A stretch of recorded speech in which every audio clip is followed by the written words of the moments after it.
오늘 히브리서 13장 18절에 우리를 위하여 기도하라. 우리가 모든 일에 선하게 행하리 하므로 우리에게 선한 양심이 있는 줄을 확신하노니 내가 더 속히 너희에게 돌아가기를 위하여 너희가 기도하기를 더욱 원하노라 했습니다. 18절에 우리를 위하여 기도하라 하고 또 19절에 속히 너희들에게 돌아가기를 원한다 했습니다. 히브리서 저자는 여러 정황상 예수님의 친제자가 아닌 분으로 아마 바울과 같은 초대교회 당시 지도자로 추정이 됩니다. 히브리서는 신약 가운데 구약이라고 할 만큼 구약적인 배경을 풍부하게 담고 있습니다. 또 구약을 통하여서 많은 설명을 하고 있습니다. 예수님을 구주로 믿는 신앙이 어떤 것인지 이런 것들을 구약 성경을 배경으로 설명을 잘 해주고 있습니다. 22절에 형제들아 내가 너희를 권하노니 겉면의 말을 용납하라. 내가 간단히 너희에게 썼느니라. 우리 형제 디모데가 놓인 것은 너희가 알라. 그가 속히 오면 내가 그와 함께 가서 너희를 보리라 했습니다. 지금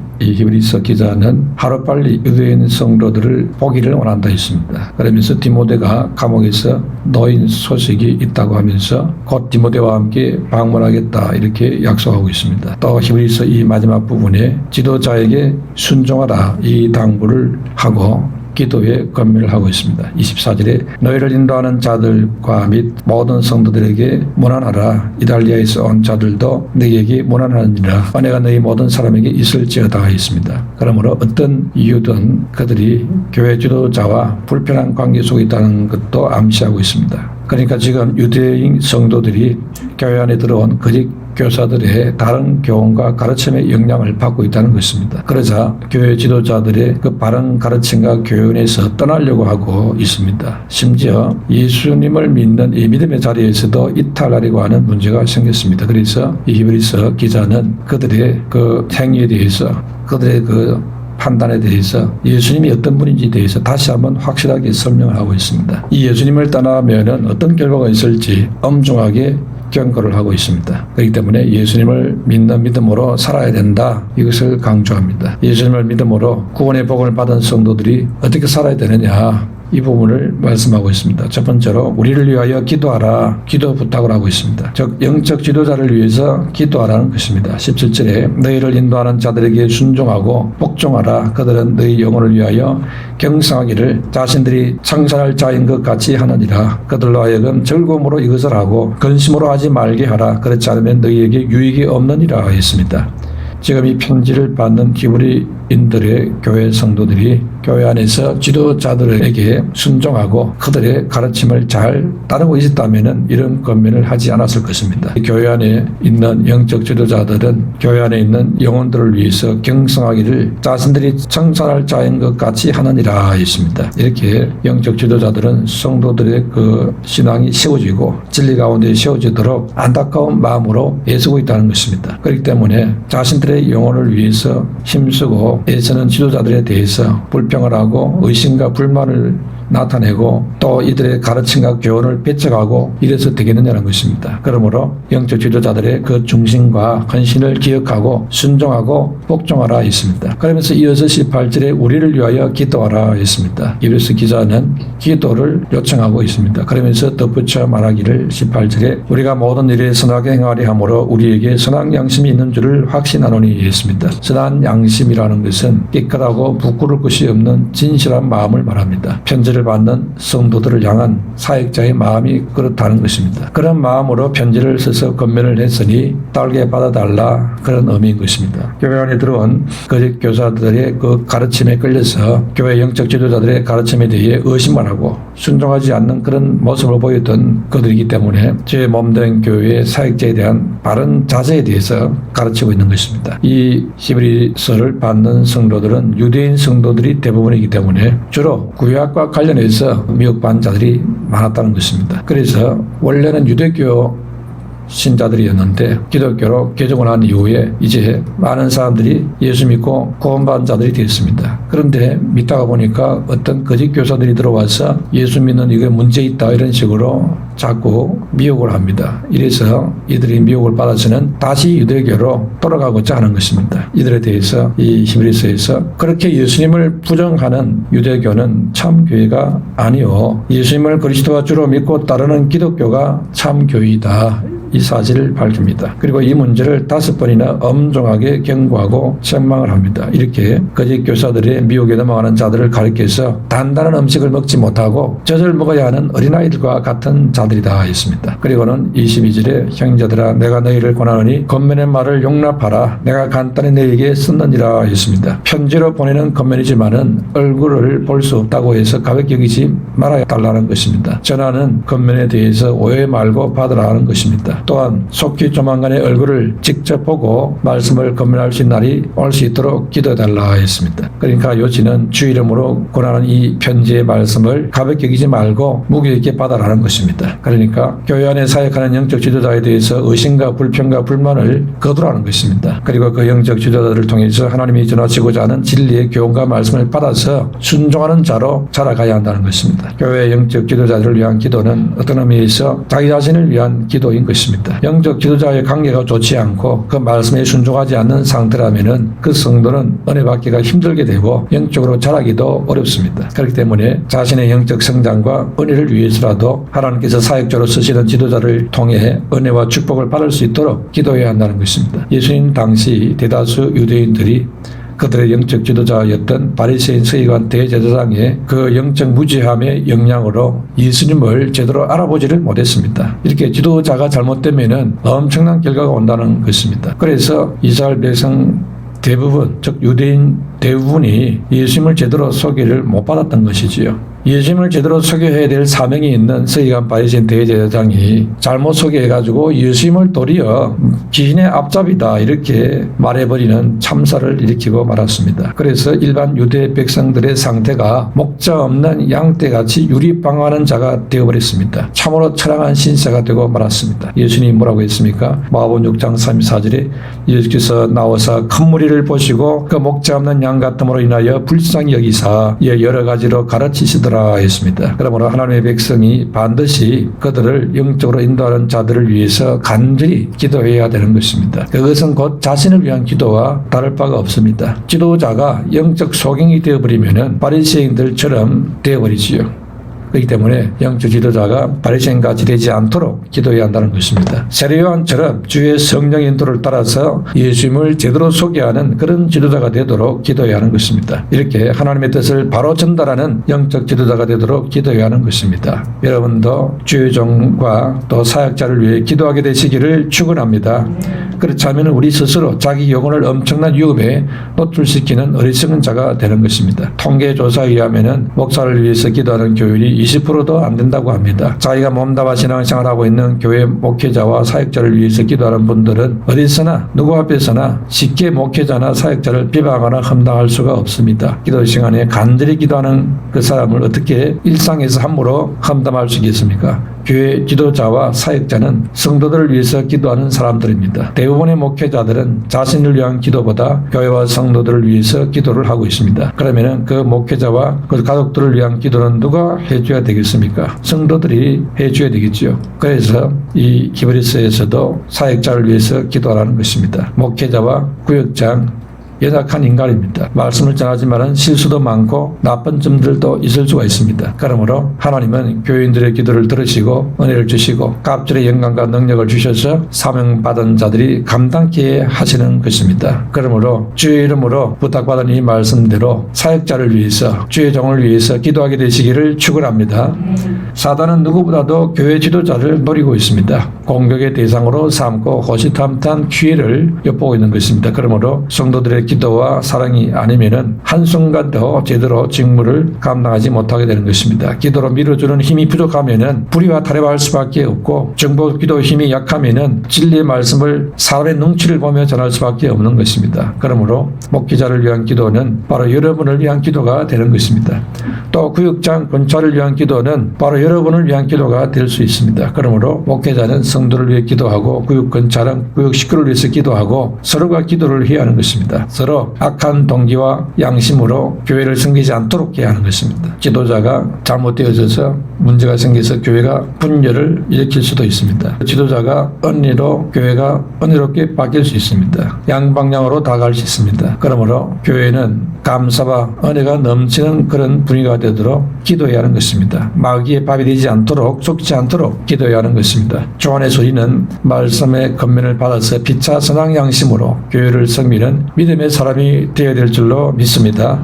두 번째, 모든 선한 일을 이루시기를 원하노라 했습니다. 선한 양심으로 선한 일을 하기를 원한다는 것입니다. 18절에 우리가 모든 일에 선하게 행하려 함으로 우리에게 선한 양심이 있는 줄을 확신하노니 했지요. 선한 양심, 선한 일, 이게 무엇입니까? 성경은 하나님의 복음 전파를 가리켜서 선한 일이 했습니다. 선한 양심은 바로 그 선한 일을 귀하게 여기고 그 일에 마음을 들이는 것을 말합니다. 그런데 세상 사람들에게 선한 일이 무엇이겠습니까? 그들은 세상에서 무슨 헌혈을 한다든지 장기 기증을 한다든지 사회 재산을 기부한다든지 이런 것을 선한 일이라고 합니다. 그러나 주의 백성들에게 위해서 선한 일이라는 것은 하나님의 열을 이루고 복음을 전파하는 것, 이것이 바로 선한 일이 되는 것입니다. 물론 구제하고 섬기고 그것도 선한 일이지만 더 선한 일은 복음을 전파하고 하나님의 의를 이루는, 이것이 선한 일의 핵심이 되는 것입니다. 육신적으로는 여러 가지 착한 일을 하는 것이 선한 일입니다. 그러나 하나님의 형상으로 창조된 인간이 제사함 받고 영원한 천국에 들어가지 못하게 된다면 아무리 선한 일을 많이 한다 해도 아무 소용이 없어져 버리게 되죠. 결국 끝에서 허무하게 되어버리는 것입니다. 허무하게 되지 않게 하기 위해서 바른 기초 위에 해야 되는데 그 기초가 바로 하나님의 의요,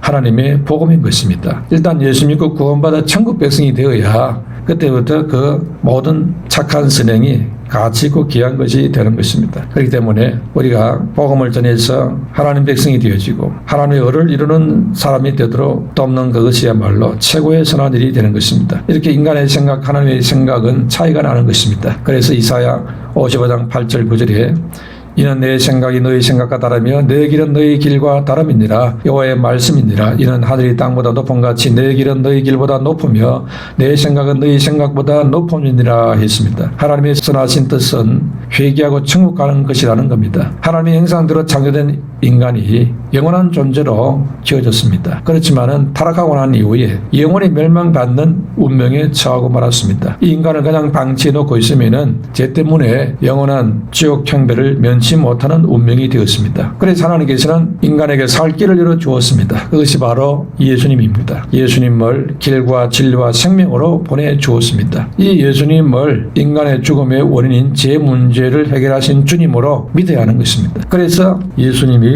우리에게서 너무너무 중요한 의의 기초가 되는 것이지요. 예수님으로 하여금 인간을 대신해서 죄값을 담당하는 도구로 하나님이 만드신 것입니다. 이 방법으로 우리 인간에게 살 길이 열리게 되었습니다. 예수님이 죽음에 이르는 인간의 이 죄의 병을 고치는 구원의 주로 이 땅에 오게 하셨던 것입니다. 이것은 변치 않는 진리가 됩니다. 누구든지 예수님을 주와 구원의 주로 믿으면 사망에서 생명으로 옮겨진다는 것은 변치 않는 진리인 것입니다. 이 진리 대신 예수님을 마음으로 믿고 입으로 시인하여 영생에 이르는 축복을 굳게 붙잡게 되시기를 축원합니다.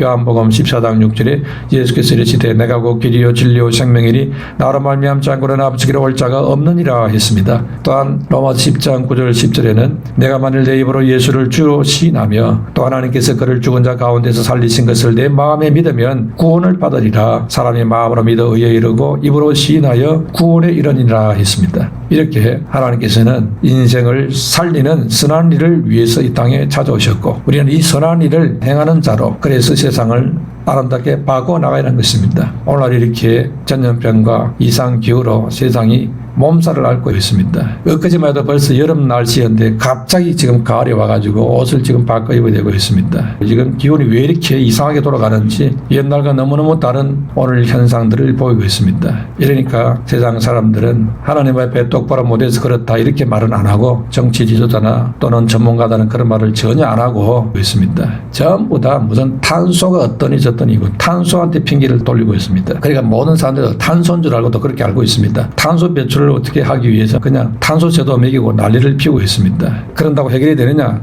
해결되기는커녕 일이 더 꼬이고 있습니다. 더 안 되고 있습니다. 무슨 탄소입니까? 탄소 이유도 뭐 있을 수 있겠지만은 근본 이유는 그게 아닌 것입니다. 근본 이유는 하나님 말씀에 대한 반역인 것입니다. 너무너무 하나님 말씀을 반대로 행하는 죄와 악이 땅에 너무나 가득 차고 있습니다. 모든 자연 만물 짐승들은 다 하나님의 섭리대로 순응을 하고 있습니다. 그런데 이 인간이 하나님의 섭리를 거역하고 있지요. 순리대로 지은 것을 영리로 쓰고 있습니다. 하나님께서 남자와 여자로 다 만들어서 각각 세상에 보내놨더니 이상하게 가르쳐가지고는 남자 여자 그거 하나님이 정하는 게 아니고 네가 정하는 것이다. 네가 하나님이다. 네가 정해라. 이래가지고 남자를 여자로 바꿔버리고 여자를 남자로 바꿔버리고 합니다. 이래가지고는 말이 안 되는 것 같으니까 그럴듯하게 하기 위해서 약을 먹고 호르몬제를 먹고 수술을 하고 난리 법석을 피우고 있습니다. 가정을 이루어서 남자 여자가 거룩한 후손을 많이 세워서 하나님을 경외하고 좋은 세상을 만들어라. 내가 복을 주겠다 이렇게 말했는데 이 인생들은 남자끼리 여자끼리 엄란히 부딪듯이 해서 그래서 가정을 이루고 합니다. 그걸 잘한다고 국가에서 법으로 지원을 해주고 심지어 시민단체 만들어가지고 그런 것들을 캠페인을 벌이고 방송에서 뉴스에서 난리를 피우고 있습니다. 오히려 하나님 말씀대로 옳은 소리 하면은 소수 인권을 무시했다 그러면서 오히려 처벌을 하겠다고 이렇게 나오니 이게 지금 하나님을 대적하는 일이지요. 하나님과 지금 맞짱 뜨겠다는 겁니다. 그래서 하나님께서 너희들이 그렇게 하나님같이 할 수 있다면은 지금 온 세상 기후가 마음대로 돌아가는데 너희들이 컨트롤 해봐라. 지금 이러고 있는 거 아닙니까? 컨트롤 못하고 있지 않습니까? 그러니 비가 와야 될 때 비가 안 오고 비가 안 와야 될 때 너무 많이 오고 아주 그냥 비가 안 와서 농사 망치는 것이 여러 곳에 생기고 있습니다. 앞으로 한동안 이런 농사 짓는 것이 얼음이 찾아오고 먹는 식재료에 먹는 이런 의식주에 큰 어려움이 올 가능성이 대단히 많아졌다고 말하고 있습니다. 해결책이 어디 있습니까? 해결책은 바로 여러분에게 있습니다. 성도들이 하나님 앞에 하나님 세상 사람들이 알지 못하여서 하나님께 도전하고 반역하는 일들을 너무나 많이 저질렀습니다. 저들은 입이 있어도 회개할 줄도 모르고 머리를 달고 있어도 깨닫지를 못하고 있습니다. 불쌍히 여기주시옵시고 대신해서 회개합니다. 용서해 주시옵소서. 예수 보혈의 피를 뿌려서 덮습니다. 예수 보혈의 피공로 의지해서 회개하오니 이 죄를 용서하시고 이 모든 저주와 재앙을 거두어 주시옵소서. 이 땅을 불쌍히 여주시옵소서. 기도해야 되는 것입니다. 이 나라만이라도 하나님 앞에 바로 설 수 있게 하여 주시옵소서. 방송의 합법화를 통과시키기 위해서 길을 쓰고 있는 그런 세력들이 힘을 잃게 만들어 주시고 바로 서는 나라가 되게 해 주시옵소서. 바른 지도자가 일어나게 도와주시옵소서. 바른 정신을 가진 그런 자들이 리더가 되게 하여 주시옵소서. 기도하게 되시기를 축원합니다. 그냥 보고 있으면 문제가 해결되는 게 아닙니다. 기도를 하고 하나님 앞에 은혜를 구해야 해결이 됩니다. 남극 북극에 있는 얼음이 다 녹아버리면은 수심이 지금보다도 약 60m, 90m 가까이 올라온다고 합니다. 저지대들이 다 물에 잠길 것입니다. 온 세상이 그야말로 아수라장이 될 것입니다. 지금이라도 빨리 정신을 차리고 하나님 앞에 긍휼을 구해야 됩니다. 그래야 앞으로의 삶이 피곤하지 않게 될 것입니다. 하나님 앞에 기도를 요청했던 이 히브리서 기자처럼 하나님께서는 오늘 이 시대의 이 어려움을 통하여 성도들에게 기도하라고 우리에게 사인을 보내고 있는 것입니다. 세 번째로 바울은 모두에게 은혜가 있기를 원하노라 했습니다. 우리 모두는 하나님의 은혜가 있어야 영원한 사망에서 살아날 수 있습니다. 25절에 은혜가 너희 모든 사람에게 있을지어다 했습니다. 세상 모든 사람들이 지금도 하나님의 은혜로 살아가고 있습니다. 하나님의 은혜는 크게 둘로 나눠 하나는 일반 은혜고 하나는 특별 은혜입니다. 일반 은혜는 예수님을 믿든 믿지 않든 모든 사람에게 주어지는 은혜입니다. 예수 안 믿어도 아들, 딸 잘 낳고 살아갑니다. 또 예수 안 믿어도 열심히 노력하고 좋은 대학 들어가고 출세도 하고 부자도 되기도 하고 합니다. 일반 법칙에 의해서 되어집니다. 이런 것이 바로 하나님이 누구에게나 주시는 일반 은혜인 것입니다. 그러나 특별 은혜가 있습니다. 이것은 예수 믿는 사람에게만 주어지는 것입니다. 이 특별 은혜는 하나님으로부터 택함 받아서 예수 믿고 구원받는 것을 말합니다. 하나님께 택함 받지 않는 사람은 아무리 학식이 많고 세상 지혜가 넘쳐도 예수님이 믿어지지를 않습니다. 그러므로 예수 믿어 구원받아 하나님 자녀가 되어 천국 백성 된다는 것은 하나님이 주시는 특별한 은혜인 것입니다. 그렇기 때문에